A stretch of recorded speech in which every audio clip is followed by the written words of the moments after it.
صاحب أطول بث مباشر في اليوتيوب، قناته على اليوتيوب أكبر قناة في الشرق الأوسط، لم أكثر من 11 مليون دولار للأعمال الخيرية. بازركم الناس الكل عرفتوه. اليوم باش نحكيو على قصة نجاح أبو فلة.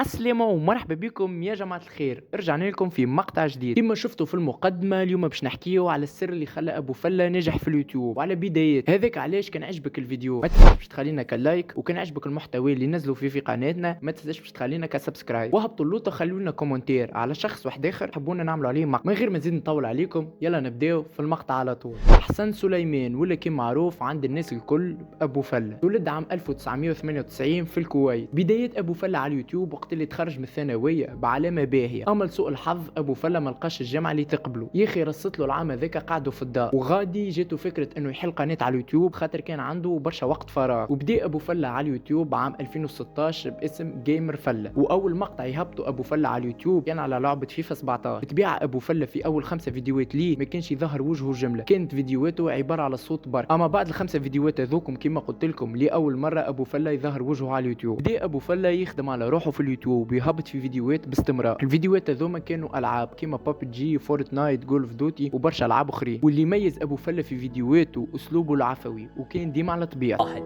السلام عليكم ورحمة الله وبركاته. السلام عليكم ورحمة الله وبركاته. السلام عليكم ورحمة الله وبركاته. السلام عليكم ورحمة الله. السلام عليكم ورحمة الله وبركاته. السلام عليكم ورحمة الله وبركاته. السلام عليكم ورحمة الله وبركاته. السلام عليكم. السلام عليكم. السلام عليكم. السلام عليكم. السلام عليكم.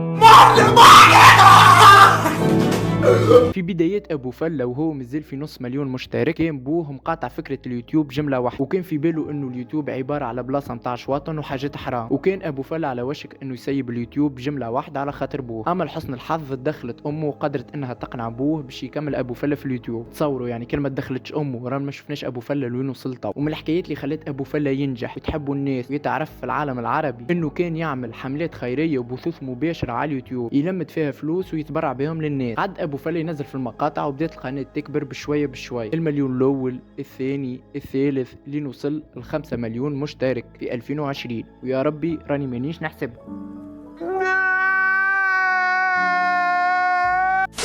ولهنا ابو فلة عمل اول عمل خيري ليه، وقدر انه يبني جامع في بلاصه من البلايص، نسيت البلاصه وين بالضبط. المهم قدر انه يبني جامع، وبعدها عمل بث مباشر في اليوتيوب في عام 2021 بعنوان دفي قلوب، وقدر انه يجمل فيه $1,000,000 لصالح اللاجئين السوريين. الحاجات اللي عاود بهم ابو فلة روحه وكان يعملهم كل ما يسكر مليون جديد الثلاثه حاجات هذوما. الحاجه الاولى انه كان يعمل عمل خيري باش يشكر فيه ربي على المكان اللي وصل له. الحاجه الثانيه انه كان يفرح الناس اللي دايره بيه ويفرح روحه. الحاجه الثالثه انه كان يفرح المتابعين نتاعو ويهدي لهم هدايا. مثلا كيف وصل ابو فلة 6 مليون اهدى كرهبه له، وكيف وصل ل 20 مليون اهدى 20 كرهبه. شويه فرقهم على صحابه، شويه فرقهم للناس في الشارع. يعني تصوروا انا نبدا نمشي في الشارع يعرضني ابو فلة يمد لي كره، والا يمد لي بلاي، والا يمد لي ايفون. زعما ابو فلة وين يفرق في الايفونات وين تحبيه؟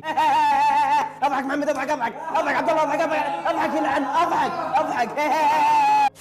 توا ابو فلة قناته على اليوتيوب فاتت 39 مليون مشترك، وكما قلت لكم قبيليك يا ربي والله لاني حاس احنا مازلنا في الالف الاول، فهمتوني؟ عقبل المليون 100,000 مليون عقبل المليون، عندي ثقه ان شاء الله عقبل المليون. زعما نعملها نص المليون. هيك نكونوا كملنا المقطع نتاعنا شباب. ان شاء الله يكون عجبكم المقطع هذايا. كان عجبكم بالطبيعه ما تنساوش باش تخلونا لايك وسبسكرايب، تهبطوا تخلينا كومنتير كما قلت لكم في اول المقطع على شخص تحبونا نعملوا قصه النجاح نتاعو الفيديو الجاي. لايك شير سبسكرايب، بيس اوت، مع السلامه.